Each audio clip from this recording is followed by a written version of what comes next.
જોઈશું એની અમુક વ્યાખ્યાઓ. એની વ્યાખ્યાઓ એટલા માટે જરૂરી છે કે 2 માર્ક 3 માર્ક અને 4 માર્કના જે દાખલાઓ પૂછાય છે એમાં ઘણી વખત વ્યાખ્યાઓ પૂછવામાં આવે છે. 2 માર્કમાં જો વ્યાખ્યા પૂછવામાં આવી હોય તો ખાલી વ્યાખ્યા લખવાની, નહીંતર એની આકૃતિ સાથે તમામ વસ્તુ લખવાની આવશે. જે હવે અહીંયા આપણે અભ્યાસ કરીએ તેમાં સૌથી પહેલી વ્યાખ્યા છે નિદર્શ અવકાશ.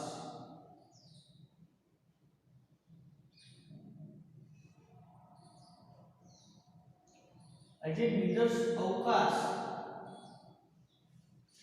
આપણે અત્યાર સુધી લખ્યું નિદર્શ અવકાશ. છેલ્લા લેક્ચરમાં કીધું હતું કે નિદર્શ અવકાશ કોને કહેવાય? તેની સંજ્ઞા છે સાર્વત્રિક ગણ યુ. એના જે કંઈ ઘટકો પરિણામો ગણ મળે એને સંજ્ઞામાં કહેવાય સ્મોલ n. સ્મોલ n એટલે નિદર્શ અવકાશ અને કેપિટલ n એટલે સમષ્ટિ અવકાશ, એટલે કે સમષ્ટિના પરિણામો. નિદર્શ અવકાશમાં એક વસ્તુ ખાસ ધ્યાનમાં રાખવાની, કોઈ પણ પ્રયોગનો નિદર્શ અવકાશ લખીએ ત્યારે એકને એક પરિણામ, એક સરખા પરિણામ એક કરતા વધુ વખત હોવા જોઈએ નહીં.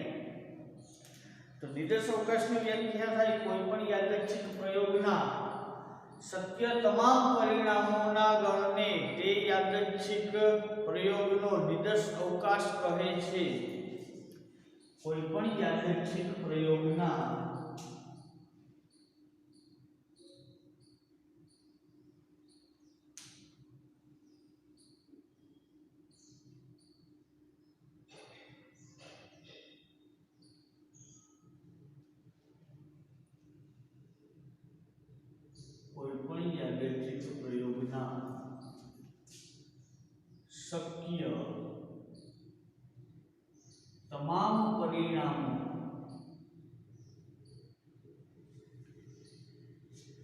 શક્ય તમામ પરિણામો પરિણામોના ગણને તે યાદચ્છિક પ્રયોગનો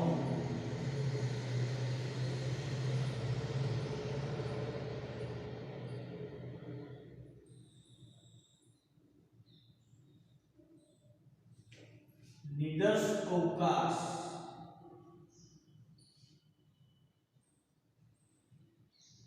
કહે છે. યાદચ્છિક નિદર્શ અવકાશની વ્યાખ્યા શું છે? તો કે કોઈ પણ યાદચ્છિક પ્રયોગના શક્ય તમામ પરિણામોના ગણને તે યાદચ્છિક પ્રયોગનો નિદર્શ અવકાશ કહે છે. તેને સંજ્ઞામાં u વડે દર્શાવવામાં આવે છે. હંમેશા ધ્યાનમાં રાખવાનું કે અહીંયા નિદર્શ અવકાશ એટલે u, પણ કેપિટલ U આવશે. એના પછી બીજું આવે છે, બીજી વ્યાખ્યા છે અશક્ય ઘટના.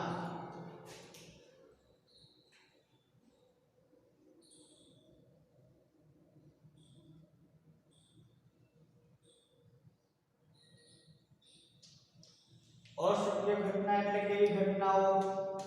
તો કે જે ક્યારેય પણ શક્ય થઈ શકે તેમ ન હોય. ઉદાહરણ તરીકે તો કે સૂર્ય પશ્ચિમમાંથી ઉગશે. આ ઘટના કેવી છે? તો કે અશક્ય ઘટના. સૂર્ય હંમેશા કઈ બાજુથી ઉગે? તો કે પૂર્વ બાજુથી જ. તેની વિરોધી શક્ય ઘટના એટલે કે ચોક્કસ ઘટના. ચોક્કસ ઘટના એટલે શું થાય? તો કે સૂર્ય પૂર્વ દિશામાંથી જ ઉગશે, સૂર્ય પશ્ચિમ દિશામાં જ આથમશે. આ એક ચોક્કસ ઘટનાઓ છે.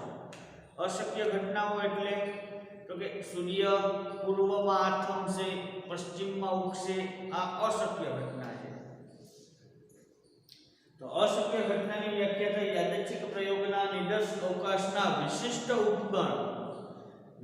ઉપગણ થાય અથવા ખાલી ગણ.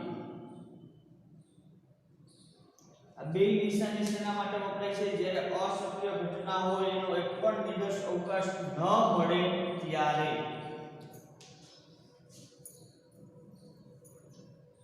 તો અશક્ય ઘટનાની વ્યાખ્યામાં આવશે કે યાદચ્છિક પ્રયોગના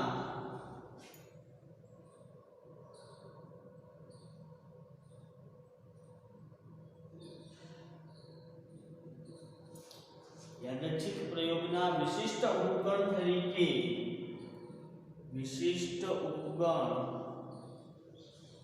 નિર્દેશ અવકાશના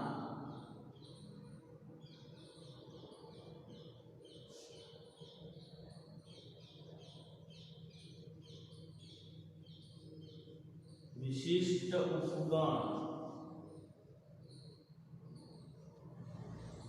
ઉપગણ બે છે ક્યાં ક્યાં? તો કે ફાઈ અને ખાલી ગણ.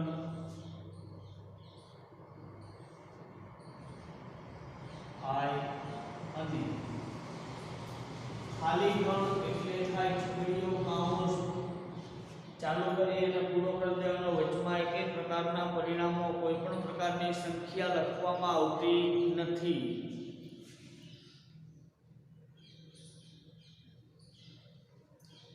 ફાઈ અશક્ય ફાઈ અને ખાલી ગણની અશક્ય ઘટના કહે છે.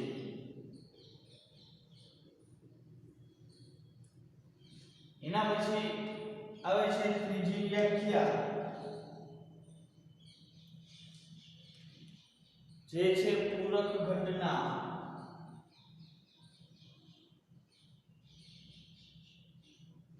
પૂરક ઘટના એટલે શું?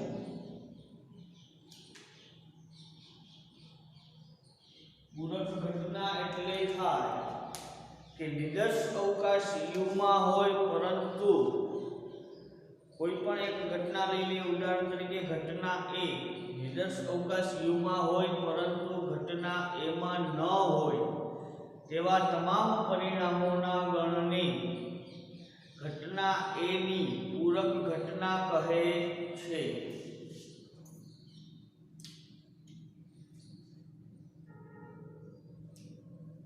નિર્દેશ અવકાશ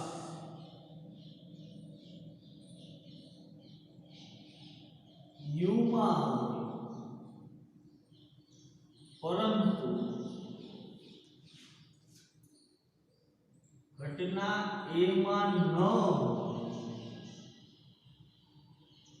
તેવા તમામ પરિણામો કે ઘટકોના ગણને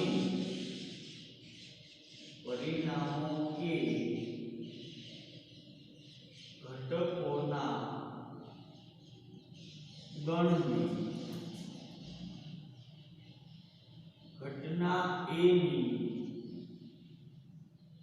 પૂરક ઘટના કહે છે.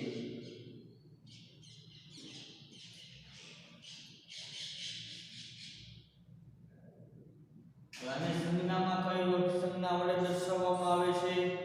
તો કે પૂરક ઘટનાને સંકેતમાં અથવા તો સંજ્ઞામાં જે શબ્દ લખવો હોય તે લખી શકાય. પૂરક ઘટનાને સંજ્ઞામાં A ડેશ A બાર અને AC. આ AC એટલે કોઈ આવી રીતે લખવાનું નથી. AC એટલે C અહીંયા ઉપરની સાઈડ આવશે નાનો એવો A ડેશ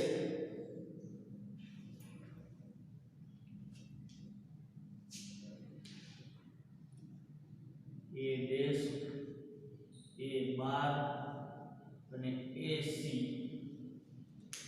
વડે દર્શાવવામાં આવે છે.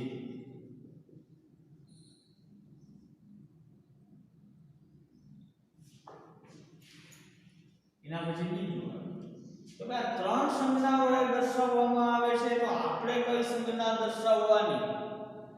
તો એના માટે પૂરક ઘટના માટે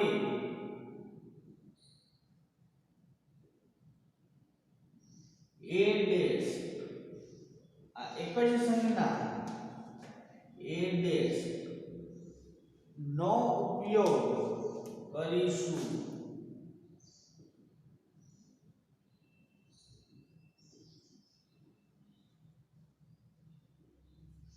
દાખલા માટે છે કે પૂરક ઘટનાને સંજ્ઞામાં કઈ સંજ્ઞા વડે દર્શાવવાનું, તો કે a ડેશ વડે. રમેશને માટે જ્યારે પણ પૂરક ઘટના આપી હોય એટલે a ડેશ વડે જ દર્શાવવાનું આવશે. ક્યારે કોઈએ a બાર ac આવું લખવાનું નથી. તો હવે આપણે આની એક આકૃતિ જોઈએ. તો આકૃતિ માટે સૌથી પહેલા તો આપણે એક નિદર્શ અવકાશ દોરવો પડે.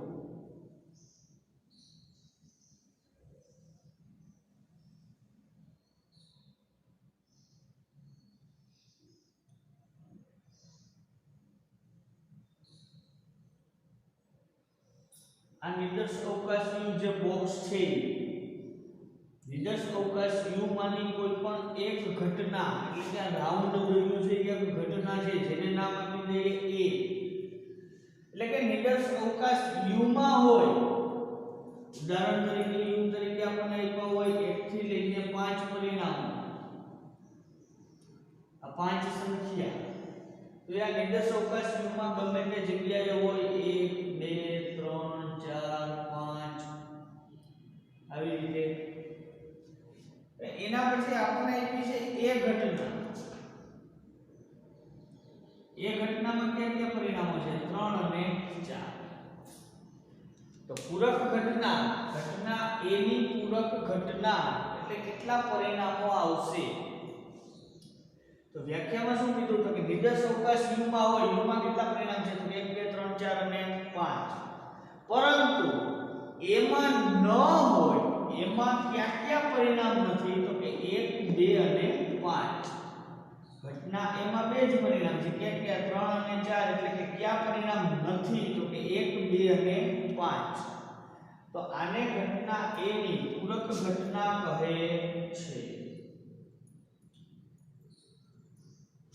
કોઈએ વ્યાખ્યા પૂછાય આવી રીતે કિંમતો દર્શાવવાની નથી, ખાલી માત્ર સમજૂતી માટે.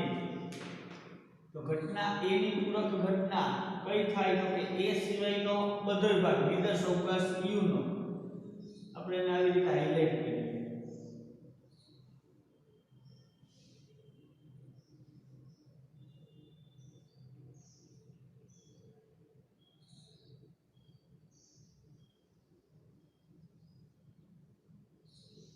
આ આકૃતિ જે છે જે દરેક વિદ્યાર્થીએ દોરવાની થાય. અહીંયા આપણે આ ઘટના a છે તો નિદર્શ અવકાશ u માં હોય પરંતુ એમાં ન હોય તેવા વિસ્તારને ઘટના a ની શું કહેવાય? તો કે પૂરક ઘટના. પૂરક ઘટનાની સંજ્ઞા શું? તો કે a ડેશ. આ થઈ એની 3 વ્યાખ્યાઓ. હવે એના પછી આવે છે છેદ ઘટના.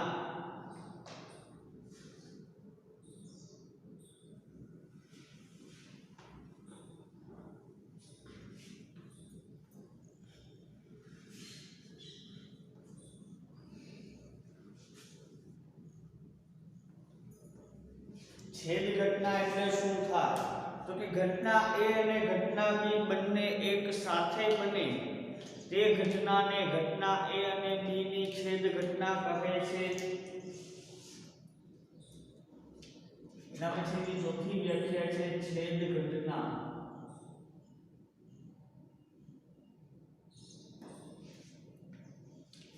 છેદ ઘટના એની વ્યાખ્યા થાય ઘટના a અને ઘટના b બંને એક સાથે બને. ઘટના a અને ઘટના b બંને એક સાથે બને તે ઘટનાને ઘટના A અને ઘટના B ની છેદ ઘટના કહે છે. આ થઈ છેદ ઘટનાની વ્યાખ્યા કે ભાઈ ઘટના A અને ઘટના B બંને એક સાથે બને તે ઘટનાને ઘટના A અને B ની છેદ ઘટના કહે છે. હવે આપણે એને સંજ્ઞામાં શું દર્શાવી શકાય? તો એના માટે ઘટના A અને B ની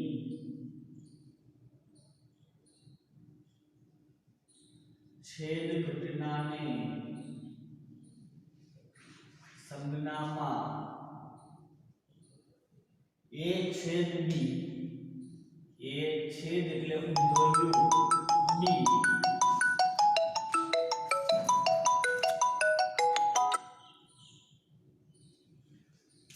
A છેદ B વડે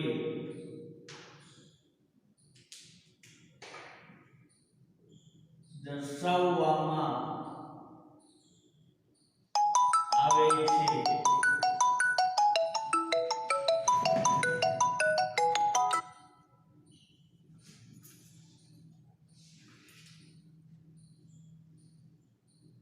હવે આપણે એની આકૃતિ જોઈએ.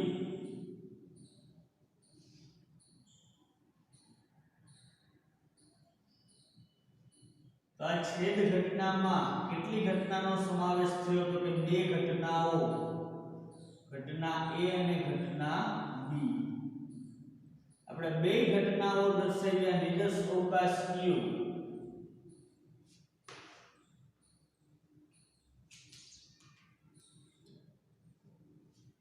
આ છે ઘટના A અને આ છે ઘટના B. વ્યાખ્યામાં શું કીધું? તો કે ઘટના A અને ઘટના B બંને એક સાથે બને તે ઘટનાને ઘટના A અને ઘટના B ની છેદ ઘટના કહે છે. બંને એક સાથે બને, ઘટના A અને ઘટના B બેયમાં એક સરખું છે એવો વિસ્તાર કયો? તો કે આ જે વિસ્તાર છે એ ઘટના A માં પણ છે, આ જે વિસ્તાર છે એ ઘટના B માં પણ છે. બંને એક સાથે બને એવો વિસ્તાર કેટલો? તો માત્ર અટલો. ઉદાહરણ તરીકે આપણે જોઈએ તો નિદર્શ અવકાશ U ના પરિણામો આપણને કીધા હોય 1 થી લઈને ક્યાં સુધી? તો કે 10 સુધી. એમાં ઘટના A માં હોય 1 2 3 5 7 9. ઘટના B માં પરિણામમાં આપ્યા છે 2 4 6 8 2 4 5 7 8 9 અને 10. સોરી 2 4 6 7 8 9 અને 10. તો આમાં આપણને છેદ ઘટના મેળવવાનું કીધું હોય એટલે કે A છેદ B બરાબર છેદ ઘટના એટલે શું? તો કે ઘટના A અને ઘટના B બંનેમાં હોય, ઘટના A અને ઘટના B બંનેમાં હોય એવા શક્ય તમામ પરિણામો. એટલે ક્યાં ક્યાં આવશે? ઘટના A અને B બેયમાં હોય એવા ક્યાં ક્યાં?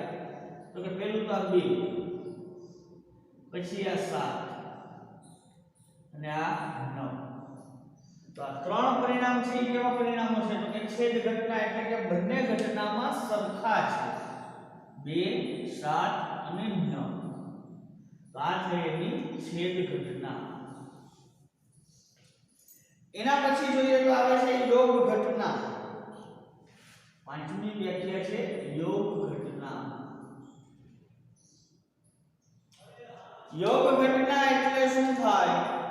તો કે ઘટના A બને અથવા ઘટના B બને અથવા ઘટના A અને B બંને એક સાથે બને તે ઘટનાને ઘટના A અને ઘટના B ની યોગ ઘટના કહે છે. ઘટના A બને અથવા ઘટના B બને અથવા ઘટના A અને ઘટના B ની બંને એક સાથે બને તે ઘટનાને ઘટના A અને ઘટના B ની યોગ ઘટના કહે છે. એના પછી જોઈએ તો ઘટના A અને B ની યોગ ઘટનાને સંજ્ઞામાં A યોગ B એટલે કે આવી રીતે U પ્રકારની નિશાની A યોગ B વડે દર્શાવવામાં આવે છે.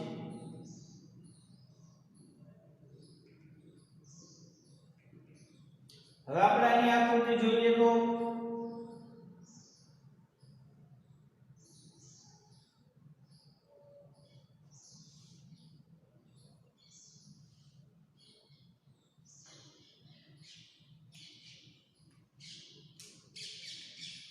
આકૃતિમાં સૌથી પહેલા નિર્દેશ અવકાશ U, પછી એની અલગ અલગ પ્રકારની બે ઘટનાઓના નામ ક્યાં ક્યાં આપણે વ્યાખ્યામાં તો કે ઘટના A અને ઘટના B. આ છે ઘટના A અને ઘટના B. હવે આપણે જેમ વ્યાખ્યામાં લખ્યું એ પ્રમાણે આવી રીતે ટૂંકમાં દર્શાવવાનું કે કઈ યોગ ઘટના કહી શકાય. પહેલા શું કીધું તો કે ઘટના A બને. ઘટના A બને એટલે કયો વિસ્તાર? આટલો. આ થઈ ઘટના A. એના પછી કીધું આપણને ઘટના B બને. B બને એટલે અહીંથી અહીં સુધી.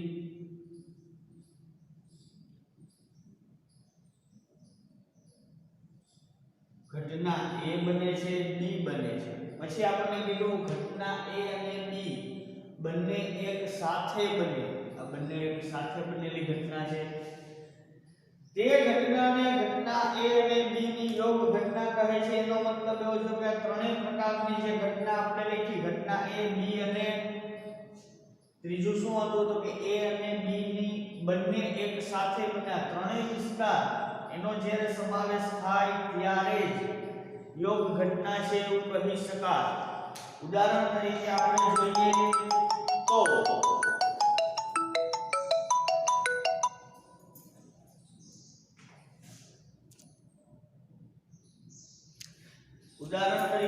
જોઈએ તો ઘટના A બરાબરના પરિણામો આપ્યા છે 1 2 3 4 અને 5.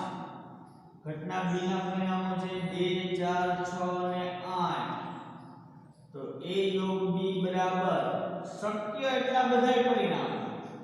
A યોગ B એટલે શું થાય? A ના પરિણામ આવે, B ના પરિણામ આવે અને છેદ ઘટનાના પણ પરિણામ આવશે જ.